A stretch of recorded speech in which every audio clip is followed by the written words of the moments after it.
KFC, a story of fried chicken and global expansion. It all started in the 1930s in a small service station in Corbin, Kentucky. The owner, Harland Sanders, cooked meals for travelers passing through. Sanders became known for his delicious fried chicken, and he eventually opened a restaurant to serve it. The Kentucky Fried Chicken was born. In the 1950s and 60s, Sanders franchised his recipe, and KFC rapidly expanded.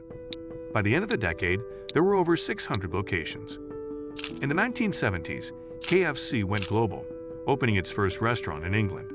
Today, KFC is a global brand with over 22,000 locations in over 145 countries. The image of Colonel Sanders, dressed in his white suit and black string tie, became synonymous with the KFC brand. He appeared in KFC's advertising for many years, becoming the face of the company.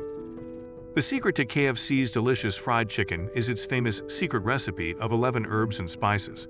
The recipe is said to be locked in a vault at KFC headquarters, and only a handful of people know the full details of the blend. Over the years, KFC has introduced many new menu items, such as the bucket meal and the original recipe chicken. However, the focus has always been on its signature fried chicken.